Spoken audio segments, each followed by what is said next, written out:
I'm Phil Dobbie. Welcome once again to the Debunking Economics podcast with Professor Steve Keen. And today we look at Carillion, another public sector outsourcing disaster. A massive UK construction company. It's hit the wall, potentially leaving lots of people out of work, lots of investors out of pocket, and lots of government projects and services struggling without any management or funding. Is this another warning sign that outsourcing practically everything or resorting to public-private partnerships are just too risky? And what benefits do they provide? Why are governments so focused on hiving off responsibility for things that they're paid by the taxpayer to do themselves? That's today on the Debunking Economics podcast. Well, the collapse of Carillion this week was not only bad news for the company's shareholders, who, by the way, really felt the hit in the middle of last year when the shares fell by more than 2/3 and never really recovered. But it's also bad news for the government because Carillion does a lot of work for them. So Steve Keen is with me. Is this another sign that public-private partnerships, and of course they weren't all just public-private partnerships, a lot of them were just contracting out work to be done by Carillion, but combined that provided a lot of revenue for Carillion, revenue that it seems was just too risky and it didn't work for either side. So is this another sign of governments hiving off jobs in such a way that they lose control, and it basically creates a mess and we see things go off the rails, which is what's happened here? I think it isn't just the government that does it. It's been a general trend, if you go back about 40 or 50 years, for the belief that companies, we're in the X business, we're not in the Y business. Therefore, any component of Y that we're currently doing, we should outsource. And a major part of that, of course, was the growth of the computer industry. And people are saying we're not in the database business. We're in the shoe selling business. So we should outsource the design of our database to an external company. And the whole idea was it's supposed to be cheaper. And the irony is that quite a few times it ended up being more expensive for a range of reasons. First of all, the consultants charge you an arm and a leg and whatever little part of your anatomy they think you can do without at the time, or don't notice that they've taken from you. One of my favourite statements was a consultant it is said believes it's no crime to borrow your watch to tell you the time. So the charges were actually higher than was supposed to happen. And though the outsourced company had the expertise in the area itself, they didn't have the internal deep expertise in your company. Yeah. And they continued designing stuff that wasn't quite appropriate. And I've seen this in the university sector as well, with the outsourcing of design of student management systems to computer companies who really haven't got a clue sometimes of what actually is involved in student management. And then secondly, the people who make the choices about that software decision run the universities and equally don't have a clue what universities do. These are the vice chancellors and deputy vice chancellors, pro-deputy vice chancellors, pro-neutron, vice chancellors, etc., etc. They get promoted up the chain because they're lousy at teaching and research, so we give them admin. And they do that badly as well. So the similar tendency, I think the government's just taken it one step further because of this ideology that the government always does things badly. Yeah, well, it is an idea, isn't it? Part of that, it's also this idea that they're managing risk by doing it. We're taking the risk out of the public sector and we're giving it to the private sector. Welcome to reality, because what actually happens with these contracts is you're normally dealing with people who are, remember the old saying about Laurie Connell, the Ponzi financier in Western Australia, by the Premier of Western Australia, saying you'd never want to stand between Laurie Connell and a bucket of money? Well, that's what happens with this lot, because they see a bucket of money for the government, from the government. Of course, the government fundamentally is anybody who understands modern money theory in the very correct aspect it has about the government accounting and how government can actually create its own money. It doesn't need to save the money, but it's got bucket loads of it. And when you see these terms which are negotiated in these so-called public-private partnerships, they're really public-private parasitic arrangements, because the terms are written in such a way that, first of all, the charges are pretty high in designing it in the first place. You're told you're paying for a premium for the better expertise. And then the contract will normally outsource the risk back to the government again. Yeah. And that's what we're seeing now. And if you don't, if it's not outsourced back to the risk, so that, back to the government, then it means in future prices are going to go up, because people are going to say, well, we've got to factor our risk, and maybe that's what's going to happen here, because basically the government has said, well, we're not going to bail out Carillion. They're a private company, and I guess that makes any future arrangements. I mean, anyone who's dealing with the government is saying, well, okay, if you're not going to mitigate any of the risk, if you're not going to help us if we go belly up, then we're going to have to push our prices up. Yeah, well, I would prefer to see the government maintain a lot of this expertise internally, again, because the whole idea that outsourcing is inherently cheaper has been shown to be quite wrong. It was cheaper when you outsource production and sending your manufacturing to unskilled workers in the third world rather than unskilled workers in Alabama. And that was a major. This ideology sort of arose at the same time. And of course, my favourite intellectual activity, neoclassical economics, has supported all this stuff by arguing that public servants are as self-motivated as people in private sector are. Therefore, they're rent-seeking, and therefore we should minimise the rent-seeking by outsourcing what they do to a competitive market. And the competitive market will necessarily be better. All a load of nonsense when you look at the actual theory behind it. And you look at the actual starting precept of saying people in the public sector are motivated for their own personal gain. I've had enough dealings with people in the public sector, outside university managers, I might add, to realise that a lot of people go there because they have a genuine sense of public service. Yeah. And you need that skill set internally. If you don't have the skill set, first of all, you can't evaluate whether you're being ripped off on a contract or not. And that's certainly what's happened in a lot of these public-private partnerships. And secondly, you, knowing the needs you have, are better at designing what's necessary than putting it out to an outsourcer who's one or two or three steps removed from knowing what your needs actually are. Well, yeah, I mean, you made the point about that if you've got the skill set, then maybe that's an opportunity where you should say that you should outsource it. So, for example, if you're talking about big engineering projects, I'm not sure we'd want the government to be doing all the major manufacturing. If we're looking at building hospitals, for example, or railway stations, then there's an argument there, surely, that we should be saying, well, okay, let's give it to companies that are focused on doing this, so long as that's what they do. But I think what we have with Carillion is a company that did that, and actually not doing it terribly well, because they've had major blowouts on their projects, which has been part of their problem. But the fact that they're doing a whole load of other things as well, like, for example, managing school dinners. We build big buildings and we manage school dinners. There's no connect there. Well, what you actually had was what looks like a pretty much internally a Ponzi organisation rather than a genuine one. It was good at financial engineering and pretty lousy at real engineering. Yeah. And this again is the problem. Well, I don't think it was good at either, because actually on the financial engineering, basically they scooped up a couple of other big companies, and I think part of their problem was, apart from the fact that they had the cost overruns with businesses, is also when they acquired these other companies. The share price tanked, because basically the incremental value that was created didn't support these additional shares. So the earnings per share went down. So the share price tanked more than half last year, and that was the beginning of their problem. So they're pretty bad at financial engineering as well. No, but they're not saying they're good financial engineers. I'm saying they're actually financial engineers rather than good industrial engineers. Yeah. And this is the whole idea that whacking a profit margin on, and profit margins can, in terms of the comparison to your throughput cost, can be of the order of 40-50%, and that's going to give you a cost saving over so-called inefficient government. Government would need to be inefficient to an enormous scale to make that advantageous in the first place. But that's the belief that got I think it's called public choice economic theory, where they tried to use neoclassical profit maximising concepts to explain what the behaviour was of people who actually ran public institutions. And compared to with the starting precept that these are self-interested and rent-seeking individuals in the government, yes, of course they exist, but fundamentally I find that is just not. Pardon me, a little beep from my reminder to talk to you at 10 o'clock this morning. Yeah, I just got one of those at precisely the same time, interestingly enough.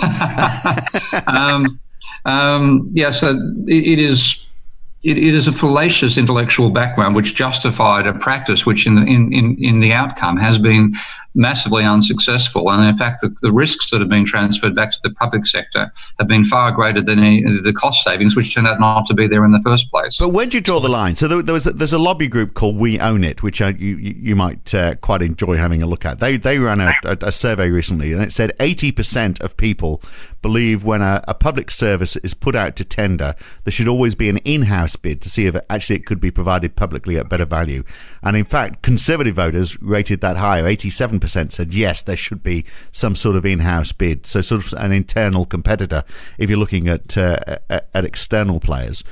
Doesn't seem like a bad idea, because sometimes you do have to go outside. We can't say everything the government provides is provided by the government without any suppliers. They're always going to use suppliers, whether it's a public-private partnership or whether they're just saying, yeah, we're going to pay you to complete this project. They're always going to need suppliers to do stuff for them. Yeah, but you need the expertise internally to be able to assess what the suppliers are putting forward. And this is where, as you de-skill the government and say that our expertise is in, raising the taxes and spending the money, but not actually doing the work, what you end up is potentially with, and I think you've seen this level of de-skilling the public services in certainly Australia and the UK under the sort of Thatcherite arguments that have dominated both countries for some time. You de-skill the public sector to the stage where it can't decide what's a good bit and what's a bad one to begin with. Yeah.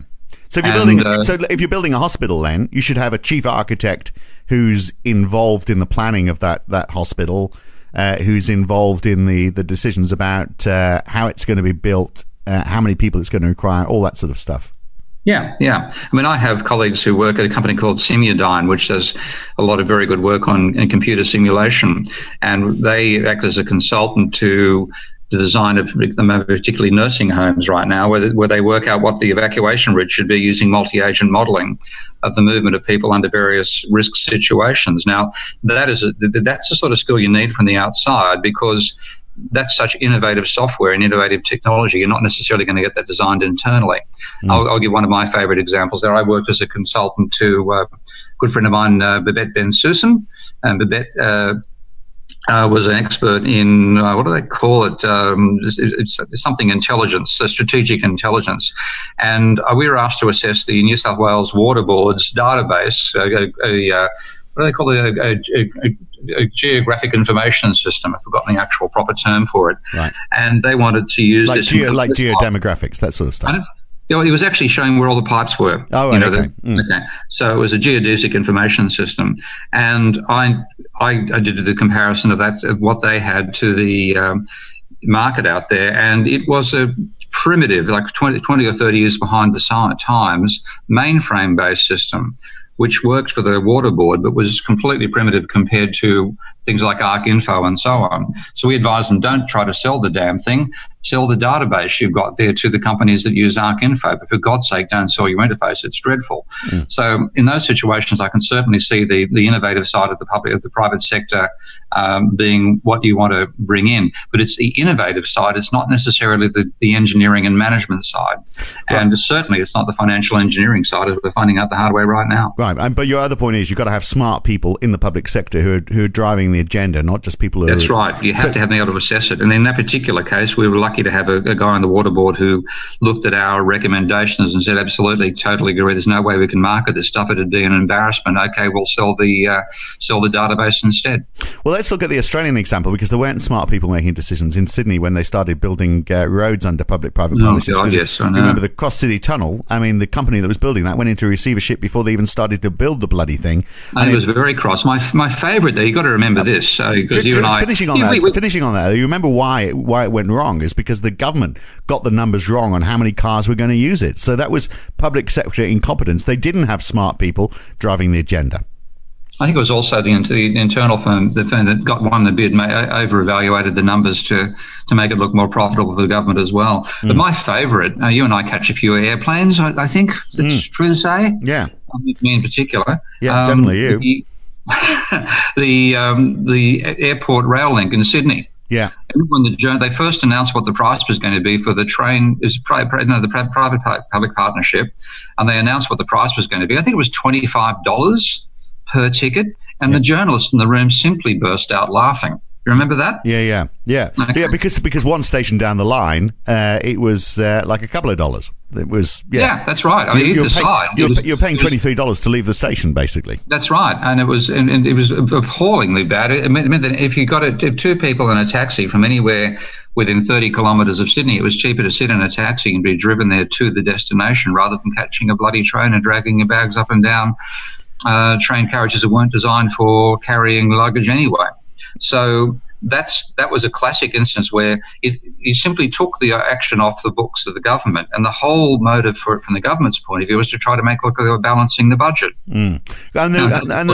Sadly, Australia has lots of these examples, doesn't it? Particularly in the transport sector, because Connector Motorways was another one. They built the Lane Cove Tunnel in Sydney. They also went into receivership. Wasn't helped by the fact the tunnel caved in before they finished opening it. There was I don't even remember, there was right next to an apartment block, this hole emerged. But I mean, that, I guess that sort of gets back to your point, doesn't it? That perhaps the people driving the agenda here just weren't smart enough. There wasn't the brain power. There wasn't that core capability within the government to be able to effectively outsource. Again, it's an ideological shift that's driven it. Actually, I can recommend a book here. It's a bit out of date, but it's a very, very good book. An old friend of mine from New South Wales University, Michael Pusey, and I've forgotten the actual title, but the subtitle is "A Nation Building Government Changes Its Mind." And you had again, driven very much by neoclassical economics, you had a shift from governments seeing themselves as being nation building to seeing themselves as being penny pinching and avoiding, saving up the government's money, which of course is utterly unnecessary. But that shift from nation building to cost saving and cost cutting is what's driven a lot of this private-public partnership stuff around the world. Again, it comes back to this belief the government should balance its books. And what they do is they outsource this stuff to the private sector. It ends up costing the public more money, and it's not necessary in the first place. Yeah. Well, I mean, at the very simple level, it doesn't take a great deal of brain power to work out. If the public sector and the private sector did the job equally as well, and people will argue, well, that is not the case. But if they did do it equally as well, and if they don't, the question is why not, and how can we fix it? But if they did do the job equally as well, then it's going to be more expensive to outsource it because they're taking a profit on top of everything else. They've got to satisfy their shareholders. You need a large margin to make the private sector advantageous there. And the fact that the margin was necessary was in some ways absolved by neoclassical theory that said, we've got perfect competition, there is no margin. I mean, the extent to which myth drove this situation and reality is what we're now living in. It's fairly indicative of the problem in the first place. Well, I mean, and look, if you are outsourcing, you'd outsource for the expertise, wouldn't you? You'd be there saying, well, okay, here's a specialist company, so we need to build big buildings. We're not going to employ everybody to build a big building. Perhaps we want to be involved in the design of the building, but the implementation of it, we don't want to get involved in that. Somebody else can do that. Well, that's the real thing. It's the skill set. That's why I used the example of Simudyne beforehand, because you're not going to have that stuff being designed by, necessarily designed by a government engineer. But so you bring in the expertise. You don't try to make it cheaper. Because the cost advantages need to be absolutely enormous to make up for the profit margin that's whacked on top. And also, of course, as we've seen with this company, the outsourcing of the risk it'll fail in the end. And look, there is that question, isn't there, that if you've got a company that's that big and a whole chunk of their work, I think it's like a third of their work, was in government contracts, they probably get a little bit blasé and start to think, well, we are big. That whole argument we keep on using, did they think they were too big to fail? Certainly, I think some of the people lending money to them were probably thinking, well, they've got secure work because they're working for the government, and therefore they would be prepared to take bigger risks with them. Yeah, and that's exactly what's happened in this case and several others. Yeah. So I hope the trend is over, but what you've then got to do is rebuild the capacity within the state to at least be able to assess these projects in the first instance, and then at least carry some out so you've got some rival expertise internally. Well, expertise is the key point here, isn't it? Because I mean, if you look at Carillion, they were. I mean, you could say, well, okay, they're a construction company, but they also do facilities management for 875 schools. We're now got the bloody fire service delivering those meals to schools because they've got to fill the gap. They were building hospitals, so that's fine. That's a sort of like an infrastructure building project. But they provide housing services for the armed forces. I mean, the army owns those houses. Why do they need someone else to run them? Surely that is a core capability for the government. What have they got the private sector involved in that for? Yeah, I know. It's been a con job, and the interesting thing is we've had 40 years of it now. I mean, the railways in the UK are another instance of that. Absolutely. The idea that it's going to be cheaper, and again, the model that's used is the model of a competitive market. Now, when you put a rail line from here to Brighton, from London to Brighton, there's only one rail line. There is no competitor. What you've done is given them monopoly power, which they will happily exploit and charge you a fortune for it. Whereas the state system doing it, because it doesn't have that motivation, can actually be cheaper and actually do better engineering. I'm continually amazed to see the contrast between the shoddy state of the UK rolling stock and the lateness of the trains versus what's happened over here in where I'm at right now in Amsterdam. I got to the train station yesterday, and it was 20 minutes and 30 seconds past the hour, and I saw there was a train at 21 minutes. I thought, damn, I've missed it. I wouldn't think that in the UK. So I'll stroll down. It'll still be there on the platform when I arrive. I've got another half an hour. Yeah, exactly. Yeah, well, Margaret Thatcher, of course, famously privatised the railways, and she set up separate operating companies. But they also privatised the operation of the track as well. They had a private company called Railtrack, which maintained the infrastructure. Yeah. It was listed on the FTSE. Then they got into financial trouble. There was a couple of significant. How unusual! Yeah, a couple of significant rail disasters. Strange that when the profit motive is the overriding concern, and it was renationalised, and it's still there today. So that was an example of a failure that the government had to retrace its steps on, and yet perhaps not learned a great deal from that experience. No, hopefully we will learn, because I think it's partly where the successive momentum and Jeremy Corbyn in general, the UK, are coming from, because people have seen so many travesties in this area. And they're now saying, well, okay, great, thanks for the theory. Reality hasn't worked out quite the same way. Let's reconstruct what used to exist beforehand. Right. So, okay, so it's a happy medium we're talking about then. But, I mean, it seems to be what you're saying is keep that core expertise. There needs to be that level of knowledge. So, like town planning, for example, people used to be people used to go and study town planning and used to work in government planning departments where you had all of that intellect, and that was managing that relationship with the suppliers. Yeah, and that's now gone. But I think it comes down to the side where you do want the private sector in there is where you do want a level of innovativeness supplied rather than cost savings. And my favourite example there is institutional versus small-scale delivery of food. I'm sure plenty of people here have had food at hospitals, and that's one reason why you remain in hospital. The food's so bad it keeps you sick.